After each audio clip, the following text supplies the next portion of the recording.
ராமானுஜதயாபாத்திரம் ஞானவைராக்யபூஷணம் ஸ்ரீமத்வேங்கடநாதார்யம் வந்தே வேதாந்ததேசிகம். பெருமாள் திருமொழியில் அடுத்த பாசுரம், அதாவது அங்க நெடுமதில் அப்படிங்கிற தசகத்தை அனுபவிச்சுட்டு வரோம். அதில் 4வது பாசுரத்துடைய அனுபவம் இன்றைக்கி. பெருமாள் விசேஷமான லோகத்துக்கே ஆதர்சமான தம்பதிகளாக பெருமாளும் பிராட்டியும் அயோத்தியில் வசிச்சுண்டு குடும்பத்தை நடத்திட்டு வர சமயத்தில் தசரதரை கூட்டு பெருமாளுக்கு யுவராஜ பட்டாபிஷேகம் பண்ணி வைக்கணும் அப்படின்னு தீர்மானம் பண்ணியிருந்தார். அப்போது அயோத்தியே உற்சவ கோலத்தில் இருந்தது. உற்சவஸ்ச மகானாசீத் அப்படின்னு ரொம்ப கோலாகலமாக அனைவரும் கொண்டாடியிருந்த தருவாயில் பெருமாளை பட்டாபிஷேகத்தை நடத்த விடாமல் பண்ணணும் அப்படிங்கிறதுக்காக மந்தரை அப்படிங்கிற கூனி, அவ கைகேயியோட வேலையாள், கேகே தேசத்துலேருந்தே கைகேயி கூட இருக்கவ. அவள் எங்கே பிறந்தான்றதை வால்மீகி சொல்லலை. ஞாதிதாசி யதோ ஜாதா கைகேயாஸ்து சகோஷிதா அப்படின்னு எங்கேயோ பிறந்தா, கைகேயி கூடையே இருந்தா. பிறந்து கைகேயோடு இருந்துட்டு அவளுக்கு ராமன் பேரில் என்ன ஒரு துவேஷம் அப்படிங்கிறது தெரியல. அவள் என்ன கைகேயிட்ட சொன்னான்னா, ஓம் பிள்ளைய பட்டம் கட்டாத ராமனை போய் பட்டம் கட்டுவாளா? அப்படி கட்டினா நீ இனிமேல் கௌசல்யைக்கு தாசியாக இருக்க வேண்டும், நீ இனிமேல் கௌசல்யைக்கு வேலையாளாக நீ இருக்க போகிற, உனக்கு நான் எப்படி வேலையாளாக இருக்கணும் அந்த மாதிரி நீ கைகேயிக்கு இருக்க போகிற, நீ கௌசல்யைக்கு இருக்க போகிற கைகேயி அப்படின்னு சொன்ன உடனே அது மாத்திரம் சொல்லலை, உன் பையனை நீ கேகே தேசத்திலே இருக்க சொல்லு. இப்போ பரதனும் சத்ருகனும் கேகே தேசத்துக்கு போயிருக்கா. யுத்தாஜித் அப்படின்னு சொல்லக்கூடிய தன்னுடைய தாய்மாமனுடைய வீட்டுக்கு பரதன் போயிருக்கார். பரதன் கூடவே சத்ருகனும் போயிருக்கார். அப்போது பரதனை அங்கேயே இருக்க சொல்லு. அவன் இங்கே வந்துட்டான்னா ராமன் பரதனை நாடு கடத்திடுவான். தேசாந்தரம் நாயயிதா லோகாந்தரம் அதாபிவா அப்படின்னு கூனி சொல்கிறா. வெளி தேசத்துக்கு அனுப்பிச்சிடுவான், பரதன் நாடு கடத்திடுவான் பரதனை ராமன் அப்படின்னு மட்டும் நினச்சிக்காதா. இவன் பெரிய ப்ராப்ளம் தன்னுடைய பட்டாபிஷேகத்துக்குன்னு தெரிஞ்சின்ற ராமன் பரதனை கொன்று போட்டுடுவான். லோகாந்தரம் அதாபிவா, சொர்க்கத்துக்கு அனுப்பிச்சிடுவான் அப்படின்னு சொன்ன உடனே இவளுக்கு, இவ முதல்ல எப்படி இருந்தா அப்படின்னா, ராமனுடைய பட்டாபிஷேகம்னு இவளுக்கு கைகேயிக்கு சொன்னதே மந்தரை. அந்த மந்தரைக்கு ஏகம் ஆபரணம் தஸ்யை குப்ஜாயா பிரததௌ சுபம் அப்படின்னு அந்த கூனிக்கு ஒரு நல்ல சுபமான ஹாரத்தை எடுத்து கொடுத்தாளாம் கைகேயி. அப்போது அந்த ஆபரணத்தை கொடுத்த உடனே அந்த ஆபரணத்தை வாங்கி கீழே தூக்கி அடித்து தான் இந்த துர்போதனைகளெல்லாம் பண்ணுறான். அப்போது இந்த கைகேயிக்கு இவளே பிளானை எக்ஸிக்யூட் பண்ணுறதுக்கு சொல்லி கொடுக்குறா. நீ ராஜா இப்போ வருவார், உங்ககிட்ட விஷயத்தை சொல்லுவார். முன்னொரு காலத்தில் தேவாசுர யுத்தம் நடக்கிறச்சே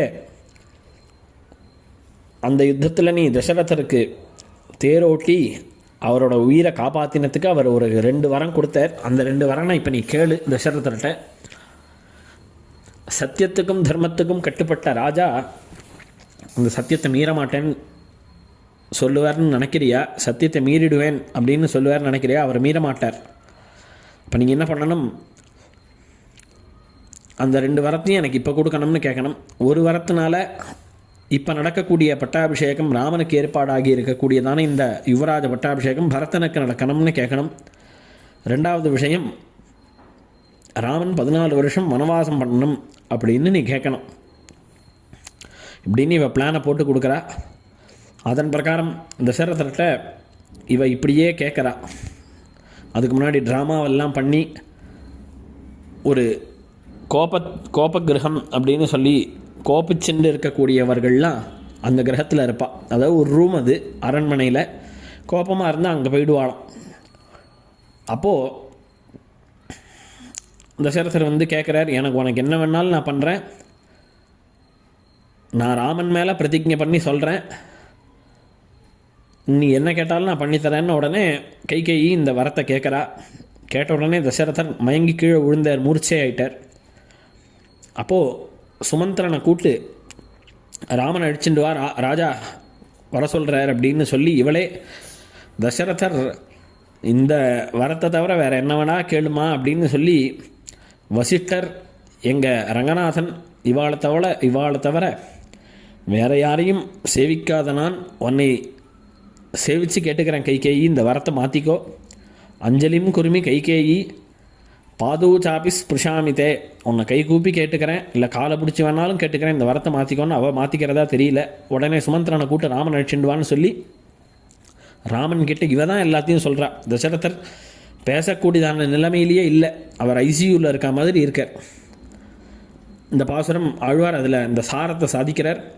தொத்தலர் பூன் சுரிகுழல் கைகேசி சொல்லால் தொன்னஹரம் துறந்து துரைக்கங்கை தன்னை பத்தியுடை குகன் கடத்த வனம் போய் புக்கு பரதனுக்கு பாதுகமும் அரசு மீந்து சித்திரகூடத்திருந்தான் தன்னை இன்று தில்லநகர் திருச்சித்திரகூடன் தன்னுள் எத்தனையும் கண்குளிரக் காணப்பெற்ற இருநிலத்தார் கிமயவர் நேர்வார் தாமே. இதில் இந்த தொத்தலர் பூன் சுரிகுழல் கைகேசி சொல்லால், இந்த கைகேசி சொல்கிற அழகான புஷ்பத்தை அலங்காரம் பண்ணி கொண்டு இருந்த கைகேயானவள் பெருமாளை பார்த்து சொல்கிறா, ராமர் வந்து சுமந்திரர் கூட்ட உடனே அந்த ராமனை பார்த்து இவ சொல்கிறா, ராமா, அப்பா எனக்கு முன்னாடி ஒரு 2 வரன் கொடுத்தார், இப்போ அந்த 2 வரன்களால் நான் என்ன கேட்டுருக்கேன்னா, ஒன்று பரதனுக்கு பட்டாபிஷேகம், ஆழிசூழ் உலகம் எல்லாம் பரதனே ஆள, இந்த ராஜ்யம் மொத்தத்தையும் அகண்டகமான இந்த ராஜ்யத்தையும், இந்த அகண்ட ராஜ்யத்தை பரதன் ஆளணும். நீ என்ன பண்ணணும்னா, நீ போய் வனவாசம் பண்ணணும். வனவாசமும் சாதாரணமாக இல்லை, நீ போய் தாழரும் சடைகள் தாங்கி ஜட்டாபாரம் தரிச்சிக்கணும், தாங்க அரும் தவமேற்கொண்டு தபஸ் பண்ணணும். எங்கள் நடு காட்டில் நீ போய் தாழரும் சடைகள் தாங்கி தாங்க வரும் தவமேற்கொண்டு பூழி வெங்கானம் நன்னி, இதெல்லாம் உட்காந்து அயோத்தியைக்கும் காடுக்கும் இன்டர்மீடியட் கேப்பில் பண்ணக்கூடாது, அந்த காட்டோட ஆரம்பத்துலேயும் பண்ணக்கூடாது. நிறைய காடுகள் சஞ்சரித்து புண்ணிய புனல்கள் ஆடி நிறைய தீர்த்தங்கள் இருக்கேன், அந்த தீர்த்தங்கள்லாம் நீ போய் ஸ்நானாதி வைதிக கர்மாக்களை பண்ணணும். அதனால் நீ வனவாசம் பண்ணணும்னு ராஜா சொன்னார் அப்படின்னு இவ அப்படியே பிளேட்டை மாற்றிட்டா. என்ன அப்படின்னா, 7 ஆண்டில் வா என்று 14 வருஷத்தில் நீ திரும்பி வா அப்படின்னு இயம்பினன் அரசன் என்றாள். இது சொன்னது நான் இல்லை ராமா, அப்பா சொல்லியிருக்கார், நீ போயிட்டு வா அப்படின்னு. பெருமாளுடனே சரி நான் கிளம்புறேன், பரதனுடைய பட்டாபிஷேகத்தை பார்த்துட்டு கிளம்புறேன்னு பெருமாளுக்கு ஒரு ஆசை இருந்தது. இல்லை உடனே கிளம்பணும், நீ கிளம்புற வரைக்கும் அப்பா குளிக்கவும் மாட்டார் சாப்பிடவும் மாட்டார்னு உடனே இது அப்பா சொல்லியிருக்க மாட்டார்னு தெரியும். இருந்தாலும் பெருமாள் முத்தான வார்த்தையை உதிர்க்கிறார் கைகேயி கிட்ட. அப்பா சொல்லணும்னு அவசியம் இல்லை, நீங்கள் சொன்னாலே நான் கேட்பேன், எனக்கு அம்மாவாக இருக்கக்கூடிய கைகேயி நீங்கள் சொன்னாலே நான் இதை கேட்பேன் அப்படின்னு பெருமாள் சொல்கிறார். அது மாத்திரம் இல்லை, அப்பா ரோட்டில் போகிறவனை கூட்டு ராமன்கிட்ட இதை சொல்லிடு அப்படின்னு சொன்னால் கூட அந்த வச்சனத்தையும் நான் மதிப்பேன். அகம்து வச்சனாத் ராஜ்ஞா பதேயம் அபி பாவகே பக்ஷயேயம் விஷம் தீக்ஷ்ணம் மஜ்ஜேயம் அபி சாரண்ணவே நியுக்தோ குருணாபித்ரா நிருபேனச்ச ஹிதேனச்ச. 4 காரணங்கள்னால அவர் சொல்கிறத நான் கண்டிப்பாக கேட்பேன். அகம் து வச்சனாத் ராஜ்ஞா, ராஜா நேராக என்னை கூட்டு சொல்லணும்னு இல்லை, ரோட்டில் போகிறவனை கூட்டு ராமன்கிட்ட இதை சொல்லிடுன்னு சொன்னால் கூட கேட்பேன். ஏன் கேட்பேன்? 4 காரணம். ஏன்னா அவருக்கு எனக்கு குரு, அப்பாவை தான் முதல் குரு, பிரம்மோபதேசம் பண்ணவர். பித்ரா என்னுடைய அப்பாவாக இருக்க காரணம், அவர் அப்பாவாக இருக்கேன், நான் பையனாக இருக்கேன், அவர் குருவாக இருக்கார், நான் சிஷ்யனாக இருக்கேன். நிருபர் அவர் ராஜாவான்னா நான் குடியாக இருக்கேன். அவர் ராஜாவாக இருந்து ஒரு ஆணையிட்டால் அதை குடியாக இருந்து குடிமக்களுள் ஒருவனாக இருந்து கொண்டு நான் அதை கேட்பேன். இன்னொன்று அவர் எனக்கு ஹிதைஷி, எனக்கு ஹிதத்தை சொல்லக்கூடியவர். அதனாலேயும் நான் அவர் சொல்கிற காரணங்கள், இந்த 4 காரணங்கள்னால நான் அவருடைய பேச்சை கேட்டு காட்டுக்கு போகிறேன். கிளம்புறச்சே சொல்கிறார், நாகம் அர்த்தபரோ தேவி லோகம் ஆவஸ்து முத்சகே. அம்மா, நான் இந்த ராஜ்யத்துக்கும் பைசாவுக்கும் ஆசைப்படுறவன் கிடையாது. இந்த லோகத்தை ஆளணுன்ற ஆசை எனக்கு கிடையாது. வித்திமாம் ரிஷிபிஸ்துல்யம், ரிஷிகளுக்கு ஈடானவன் இந்த ராமன் அப்படின்றத தெரிஞ்சுக்கோங்கன்னு சொல்லிட்டு கிளம்புறச்சே எப்படி கிளம்புறாருன்னா, கஷயேவ ஹதோ வாஜி வனம் கந்தும் கிருதத்வரஹான்னு பெருமாள் ஜாதி குதிரை எப்படி ஷவுக்கால் அடிபட்டு விருட்டுன்னு கிளம்புமோ அந்த மாதிரி பெருமாளானவர் சாட்டை அடி வாங்கினது போல உடனே கிளம்புறார் பெருமாள். கிளம்பி லக்ஷ்மணர், சீதை, லக்ஷ்மணர் இவாளை அழைச்சி கொண்டு காட்டுக்கு கிளம்புறார் பெருமாள். அதை தான் ஆழ்வார் சாய்க்கிறார், தொத்தலர் பூஞ்சொரிகுழல் கைகேசி சொல்லால். கைகேயி தான் சொல்லியிருக்கா, தசரதரை சொல்லலை. நீ காட்டுக்கு போகிறாமான்னு ஒரு வார்த்தை தசரதரை சொல்லலை. இவ தசரதரை உக்காத்தி வச்சுட்டு இவ பேசுகிறா. அப்படி சொன்ன கைகேசி சொல்லால் தொன்னஹரம் துறந்து, தொன்னஹரம் அப்படின்னா தனக்கு அவளுடைய பூர்வர்கள் ஆண்டதான அந்த அயோத்தியை, அந்த தேசத்தை துறந்து அதை விட்டுட்டு துறை கங்கை தன்னை பத்தியுடை குஹன் கடத்த, கங்கையோடைய நதிக்கரை வருதங்க நந்தி கிராமம் அப்படிங்கிற ஊரில், அந்த இடத்துல பெருமாளை குஹப்பெருமாள் பெருமாளுக்கு படகு வச்சுட்டு பெருமாளை இந்த நதிக்கரையிலேருந்து அந்த கரைக்கு கொண்டு விடுறார். அப்படி பரதன் லக்ஷ்மணனை காட்டிலும் பிரேமை பெருமாளுக்கு குஹப்பெருமாள் பேரில். அதை திருமங்கையாழ்வார் சாதிக்கிறச்சே, ஏழை ஏதலன் கீழ்மகன் என்னாதிரங்கி மற்றவர் கிண்ணருள் சுரந்து அப்படின்னு சொல்லி, அவன் ஏழை அப்படிங்கிற காரணம் பார்க்காமல் ஏதலன்னா ஏதும் இல்லாதவன், அவனோட சம்பந்தம் வச்சுக்கிறதுக்கு ஒரு ஹேத்துவும் கிடையாது பெருமாளுக்கு. அப்படி இருக்கக்கூடியவனும் கீழ்மகன்னா இவர் ராஜா, அவன் நிஷாத கூட்டத்தை சேர்ந்தவன், ட்ரைப்ஸ் அப்படின்னு சொல்லுவாள் இல்லையா. அப்படி இருக்கக்கூடிய லோவர் லெவல் ஃபினான்ஷியலி எல்லா ஆஸ்பெக்ட்லேயும் பார்த்தாலும் அவன் கீழ்ப்பட்டவன் பெருமாளுக்கு. அப்படி இருக்கக்கூடியவன் பேரில் பெருமாளுக்கு கருணை சுரந்தது. அந்த குஹன் கங்கையை பெருமாளை தன்னோட படகுல பெருமாள், இளைய பெருமாள், பிராட்டி 3 பேரையும் ஏற்றிண்டு போய் கொண்டு போய் கங்கை கரையில் அந்த எதிர்கரையில் சேக்கரர். அப்படி குஹன் கடத்த வனம் போய் புக்கு. எப்பேற்பட்ட வனம் அப்படின்னா, மனுஷ சஞ்சாரமே இல்லாத ஒரு இடம். மனுஷ சஞ்சாரம் இல்லை அப்படின்னா மனுஷாலெலாம் தென்பட மாட்டான். அந்த காட்டில் போய் பார்த்தா என்ன இருக்கும்னு காட்டா, துஷ்ட மிருகங்கள் இருக்கக்கூடிய காட்டு பிரதேசம். அந்த காட்டுக்கு பெருமாள் உள்ளே போனார். சித்திரக்கூட்டம்னு பேர். அதுதான் ஆழ்வார் சாய்க்கிறார், சித்திரக்கூட திருந்தான் தன்னை. இந்த சித்திரக்கூட்டம்ன்ற காட்டில் இருந்த பெருமாள் என்ன பண்ணார், அங்கே சித்திரக்கூடத்தில் இருந்துட்டுன்னா பரதனுக்கு பாதுகமும் அரசுமீந்து. பரதன் இந்த விஷயங்கள்லாம் தெரிஞ்சுட்டு திருப்பி பெருமாளை எழுந்தருள பண்ணணும் அயோத்தியைக்கு அப்படிங்கிற காரணத்தினால சித்திரக்கூடத்துக்கு பெருமாளை சேவித்து அந்த இடத்துல ஸ்ரீமத் ராமாயணம் சேவிக்கணும். முதல்ல பெருமாளை பார்க்கறதுக்கு முன்னாடி கிட்டக்க பெருமாள் வரப்போகிறார், பார்க்க போகிறோம் பெருமாளான்னு தெரிஞ்சுடுத்து. சித்திரக்கூடத்தில் தான் பெருமாள் இருக்காருன்றத பரத்வாஜர், குஹன் முதலியவர்கள்ட்ட கேட்டுட்டு பரதன்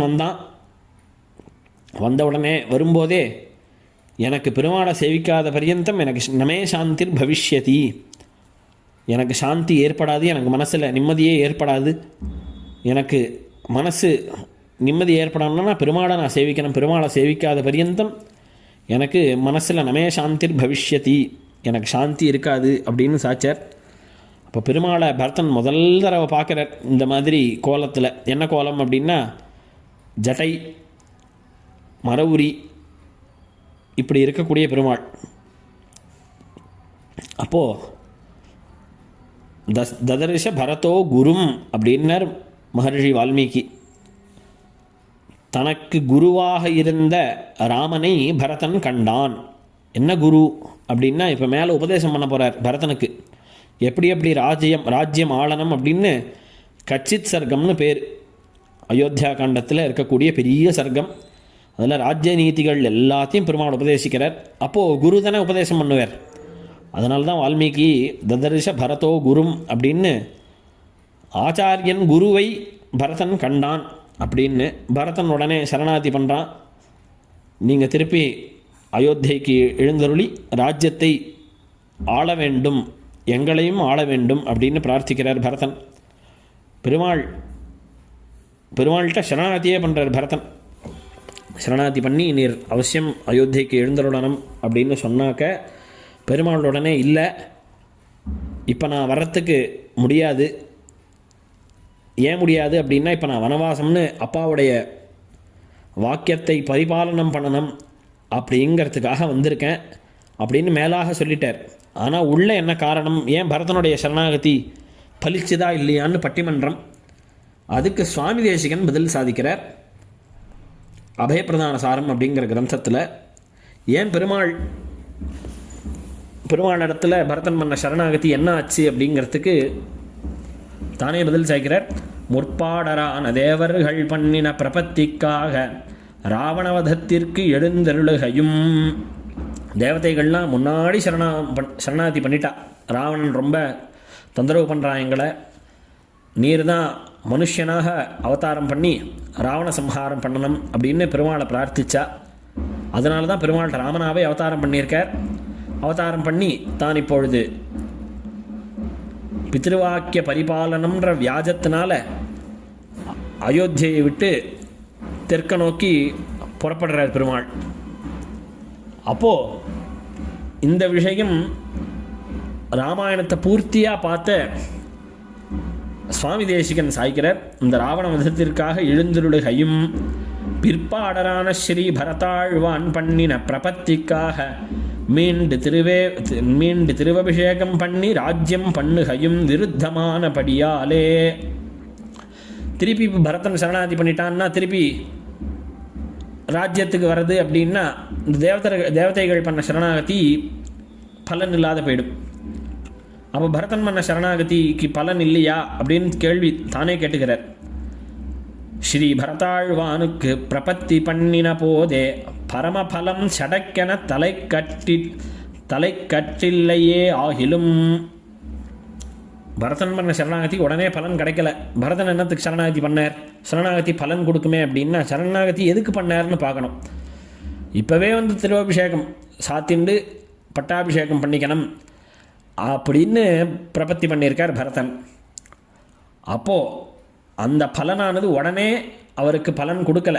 அந்த சரணாகதியானது ஸ்ரீ பரதாழ்வானுக்கு பிரபத்தி பண்ணின போதே பரமபலம் என்னன்னா, அவர் பிரார்த்தித்த விஷயம் என்ன? சரணாகதிக்காக சரணாகதி பண்ணின போது பரதன் என்ன பிரார்த்திச்சார்? ராஜ்யத்தை திருப்பி ஏற்றுக்கணும் அப்படின்னு. அந்த பரமபலம் சடக்கென தலை கட்டிட்டில்லையே ஆகிலும் அந்த பலனானது அவருக்கு உடனே நடக்கலன்னாலும் அவருக்கு கைகேயி கலகத்தாலே பிரசக்தமான அவத்தியம் தீரும்படி. இப்போ கைகேயி பண்ண சூழ்ச்சினால் பரதனுக்கு என்ன பேர்னா, அம்மாவை வச்சுட்டு காரியத்தை சாதிச்சுட்டான் இவன் பரதன். ராமனை காட்டுக்கு துரத்திட்டு அப்பாவை ஸ்வர்கலோகத்துக்கே அனுப்பிச்சுட்டு இவன் ராஜ்யத்தை அவள் அம்மா மூலமாக வாங்கி கொண்டான் அப்படிங்கிற அவத்தியம், லோகோபவாதம், லோகமே பரதனை இகழறது. அப்படி இருக்கக்கூடிய அவத்தியம் தீரும்படி, அந்த அவத்தியம் பரதனுக்கு இருக்கக்கூடாதுன்றதுக்காக பெருமாள் என்ன பண்ணார்? அப்போது சாட்சாத் பலமான திருவடிகளுக்கு பிரதிநிதியான ஸ்ரீ ஷடகோபனாலே சபலத்துவம் சொல்லி. அப்போ என்ன பண்ணார் பெருமாள்? இந்த லோகத்தார் இகழும்படி இந்த இகழ்வு தீர சாட்சாத் பலன் பெருமாளுடைய திருவடிகள் அயோத்தியை ஆளணும்னு கேட்ட பரதனுக்கு திருவடிகளுக்கு பிரதிநிதியாக இருக்கக்கூடிய ஸ்ரீ சடகோபனாலே சபலத்துவம் சொல்லி பெருமாள் உடனே என்ன பிரசாதிச்சார், என்ன அனுகிரகிச்சார் பரதனுக்குன்னா தன்னுடைய பாதுகைகளை கொடுத்தார். அதுவும் பரதனே தான் கேட்டான்.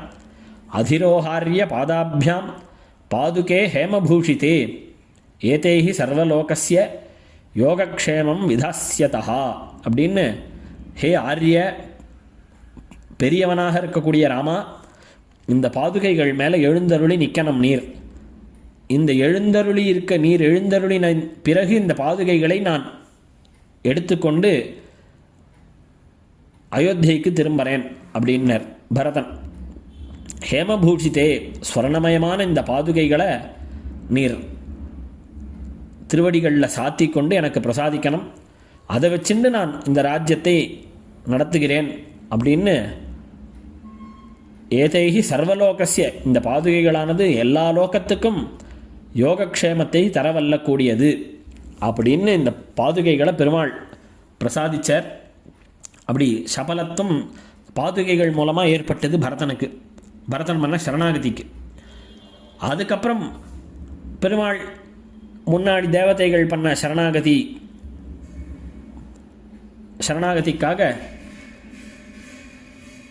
ராவணவதத்தை பண்ணிட்டு தேவகாரியம் தலை கட்டின வாரே, தேவதைகள் பண்ண சரணாகதிக்கு பலன் கிடச்சிடுத்து, ராவணவதம் ஆயிடுத்து. அப்படி அந்த ராவணவதம் ஆன உடனே பெருமாள் என்ன பண்ணார், ஸ்ரீ புஷ்பக விமானத்தாலே சாட்சாத் பலமான திருவிடைகள் ஸ்வயம் ஆகதங்களாய் அயத்ன லப்தங்களானபடி சொன்னான். பெருமாளுடைய சாட்சாத் திருவடிகள் புஷ்பக விமானத்தில் திருப்பி பரதனுடைய சரணாகதிக்கு பலனாக இருக்கக்கூடிய திருவடிகள் திரும்ப அயோத்தியைக்கு வந்தது. அதனால் பரதனுடைய சரணாகதி பலிக்காமல் போகவில்லை அப்படிங்கிறது தேசிகனுடைய திருவுள்ளம். தேசிகனுடைய திருவுள்ளம் இல்லை, ராமாயணத்தில் அதுதான் இருக்குது. மகரிஷி வால்மீகி திருவுள்ளம், ஆழ்வார்கள். ஏன்னா ஆழ்வார் சாய்க்கிறார், மரவடியை தம்பிக்கு வான்பனயம் வைத்து போய் வானோர் வாழ. மரவடியை தன்னுடைய பாதுகைகளை பெருமாள் தம்பிக்கு, பரதனான தம்பிக்கு வான்பனயம் வைத்து போய். பணயம் அப்படின்னா நாம் இப்போது நம்மளுக்கெல்லாம் தெரிஞ்ச விஷயம். நம்ம மாத்தில் ஏதாவது கோல்டெல்லாம் இருந்ததுன்னா நம்ம எடுத்துன்னு போய் அதை அடகு கடையில் வச்சு அதுக்கு பைசா வாங்கிக்கிறோம். எப்பயுமே ஒன்று தெரிஞ்சுக்கணும், பரதன் கேட்ட விஷயம் ராமன் வரணும்னு. ஆனால் பெருமாள் பாதுகைகளை கொடுத்து அமிச்சார். ஏன்னா அது பணயம் வச்சுருக்காராம் பெருமாள். எப்பயுமே பணயம் வைக்கிற வஸ்து நாம் கேட்குற வேல்யூவை விட ஜாஸ்தியாக இருக்கணும். இப்போ 10,000 ரூபா நமக்கு வேணும்னா நம்ம 50,000 ரூபா பொருளை வச்சாதான் அவன் 10,000 ரூபா கொடுப்பான் அடகு கடையில். அந்த மாதிரி பெருமாளுடைய திருவடிகளை காட்டிலும் உத்கிருஷ்டமாக இருக்கக்கூடிய ஸ்ரீ பாதுகைகளை பெருமாள் பிரசாதிச்சார், பணயம் வச்சிருக்கார். வச்சுட்டு திருப்பி தானே ராஜ்யங்கள் ஆண்டார்ன்றதுனால இந்த பிரபத்தி பரதன் பண்ண சரணாகதி பலிச்சுது அப்படிங்கிறது தான் விஷயம். அதுதான் ஆழ்வார் சாய்க்கிறார், மரவடியை தம்பிக்கு வான்பனையும் வைத்து போய் வானோர் வாழ. முதல்ல தேவதைகள் பண்ண சரணாகதி பூர்த்தி பண்ணிவிட்டு அவளுக்கு பலன்களை அனுகிரகிச்சுட்டு அப்புறம் பரதன் பண்ண சரணாகதிக்கான பலனை முதல்லையே பாதுகாரூபமாக ஒரு பலனை கொடுத்து அதுக்கப்புறம் தானே ராஜ்யம் பண்ணார் அப்படிங்கிறத ஆழ்வார் இந்த பாசுரத்தில் பரதனுக்கு பாதுகமும் அரசுமீந்து அப்படின்னு பாதுகையும் இந்த ராஜ்யத்தையும் பெருமாள் பரதனுக்கு கொடுத்தார். பரதன் ராஜ்யங்களை தான் ஆளலை, பாதுகைகள்கிட்ட தான் இந்த ராஜ்யம் இருந்தது. ராமனுடைய அந்த அவளுடைய வம்சத்துடைய சிம்ஹாசனத்தில் பாதுகைகளை எழுந்தருளை பண்ணி பாதுகைகள்கிட்ட ஒரு விஷயத்தையும் நிவேதனம் பண்ணி அதன் பிரகாரம் ராஜ்யத்தை நடத்தி வந்தார் பரதன். எப்படி இருந்தார்னா, ராமபாதா உபஸ்பிருஷன்னு அப்படின்னு மகரிஷி சாய்க்கிறார். ராமனுடைய பாதுகைகளை தொட்டுண்டே ராஜ்யத்தை பண்ணார் அப்படின்னா என்ன அர்த்தம்னா, ராம பாதுகைகள் பரதனுக்கு பலமாக இருந்து கொண்டு பாதுகைகள் தான் ராஜ்யம் பண்ணித்து. ராமாகமன காங்ஷையா, ராமனுடைய வருகையை எண்ணி பரதன் ராஜ்யத்தை நடத்தினர். அப்பேற்பட்ட சித்திரக்கூடத்தில் பாதுகைகளை அனுகிரகம் பண்ணதான பெருமாள் பரதனுக்கு பாதுகமும் அரசுமீந்து சித்திரக்கூட திருந்தான் தன்னை அந்த பெருமானை இன்னைக்கு சேவிக்க முடியுமான்னு கேட்டால் ஆழ்வார் முடியும்னர். எங்கே முடியும்னா தில்லைநகர் திருச்சித்திர கூடந்தன்னுள். இந்த தில்லைநகர் இருக்கே, அந்த கோவிந்தராஜனை போய் சேவிச்சா அன்றைக்கி பாதுகைகளை பரதனுக்கு கொடுத்த பெருமாள் இன்றைக்கும் அங்கே இருக்கார். அப்படி எத்தனையும் கண்குளிர காணப்பெற்ற, இதை சேவிக்கிறதுக்கு கண்குளிர சேவித்து காணப்பெற்றவர்களான அனுபவிக்கக்கூடிய பாகவதர்கள் இருநிலத்தார் கிமையவர் நேரொவ்வார். இந்த பூமியில் இருக்கக்கூடிய இந்த விஷயங்களை தெரிஞ்சுண்டு இதை பார்த்த பாகவதர்களுக்கு இமையவர் நேரொவ்வார். இமையவர்னா தேவதைகள் கூட இவாளுக்கு சதிருஷமாக ஆக மாட்டா. இந்த பாதுகா விற்த்தாந்தத்தை தெரிஞ்சுண்டு பாதுகா ராஜ்யத்தில் இருந்த இந்த பூலோகத்தில் இருக்கக்கூடியவர்கள் இருநிலத்தார்க்கு, இந்த பூலோகத்தில் இருந்த பாகவதர்களுக்கு இமையவர் நேரொவ்வார், தேவதைகள் கூட நேரொவ்வார்னு நாம் சொல்லுவோம். ஆனால் வியாக்கியானத்தில் என்ன சாச்சிருக்கான்னா சதா பஷ்யந்தி பண்ணி இருக்கையே ஸ்வபாவமான நித்திய சூரிகளும் ஒவ்வார். பாதுகா ராஜ்யத்தில் பாதுகா சரித்திரத்தை கேட்டுண்டு தில்லநகர் திருச்சித்திரக்கூடத்து பெருமாளை மங்களாசாசனம் பண்ணக்கூடிய பாகவதர்கள் நித்திய சூரியர்களுக்கு கூட ஈக்குவலாக ஆகமாட்டா, அவள் நித்திய சூரிகளை காட்டிலும் மேலானவர்கள் அப்படிங்கிறத இந்த பாசுரத்தில் சாதித்து பாதுகா பிரபாவத்தை முக்கியம். ஏன்னா ராமாயணம் என்னன்னு கேட்டால் பாதுகையுடைய பிரபாவத்தை சொல்ல வந்ததான முதல் கிரந்தம் அதுதான். அதனால தான் தேசிகன் பரதனை தான் பக்தி பண்ணக்கூடியவர்களில் தலை சிறந்தவன் அந்த லிஸ்ட்டு எடுத்தோன்னா பரதன் தான் ஃபஸ்ட்டு அப்படின்னு சாச்சிட்டார். பரதாய பரம் நமோஸ்து தஸ்மை பிரதமோதாரணாய பக்தி பாஜாம் எதுபக்ஞம் அசேஷத பிருத்திவியாம் பிரதிதோ ராகவ பாதுகா பிரபாவன்னு பாதுகைகளுடைய பிரபாவத்தை லோகத்தில் முதல்ல காண்பித்தவர் பரதாழ்வான் அப்படிங்கிறத சாதித்து இந்த பாசுரத்தை பூர்த்தி பண்ணார். பாதுகா பிரபாவம் சொல்லி இந்த பாசுரத்தை ஆழ்வார் பூர்த்தி பண்ணார்ன்ற விஷயத்தோட இன்றைக்கி உபன்யாசம். அடுத்த அனுபவம் அடுத்த உபன்யாசத்தில். ஸ்ரீமதே ஸ்ரீ நிகமாந்த மகாதேசிகாய நமஹா.